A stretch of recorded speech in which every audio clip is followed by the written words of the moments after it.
Why can first responders be susceptible to drug abuse?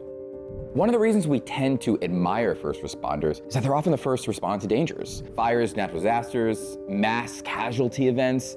First responders regularly risk their lives to help others. But that's not the only risk they face. The Substance Abuse and Mental Health Services Administration, or SAMHSA, conducts an annual survey. It found that nearly 30% of firefighters engage in alcohol abuse, and that possibly 10% of them abuse prescription drugs like painkillers. Policemen and paramedics have similar rates as well. Substance abuse and addiction are health problems that affect everyone. Income level, career, level of education, addiction just doesn't care. But some people, like first responders, are at a higher risk of substance abuse than others. Why? There's many reasons. Trauma plays a huge role.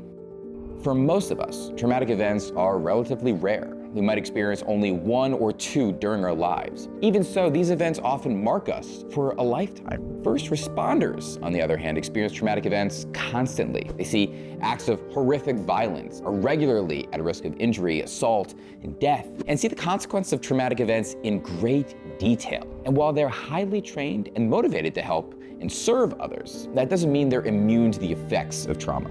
Published studies have found that up to 22% of first responders are diagnosed with psychological trauma. Studies have also shown that paramedics have the highest prevalence of PTSD than other first responders. Because first responders keep their emotions under strict control, they end up taking an emotional toll on them. The physical and mental symptoms of trauma are very difficult to live with.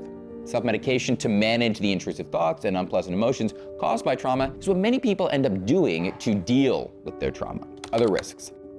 Many people in high-stress jobs often drink to relieve stress and bond with their friends. And it's the same for first responders. A study published by the National Library of Medicine found that around 25% of police officers drank to fit in with their colleagues. First responders often underreport their symptoms as a way to avoid judgment from their friends, coworkers, and supervisors. Left untreated, trauma always gets worse, and PTSD symptoms can make life exhausting. They can often lead to substance abuse, physical problems, addiction, and even self-harm. Nobody should suffer from untreated trauma and disorders like PTSD. Reaching out for help is something everybody struggles with, but it's always worth it. Effective care for PTSD, addiction, and more.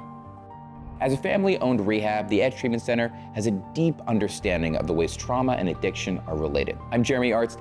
When I helped develop our programs, I made sure we were guided by a trauma-informed approach, recognizing the needs of people who survived trauma. And if you're struggling with the after effects of trauma, you're not alone. Give us a call today at 844-590-0403, and we'll help you deliver yourself from the lasting effects of trauma. Thanks for watching our video. Feel free to like and subscribe. We're always updating our channel with the latest recovery and mental health content.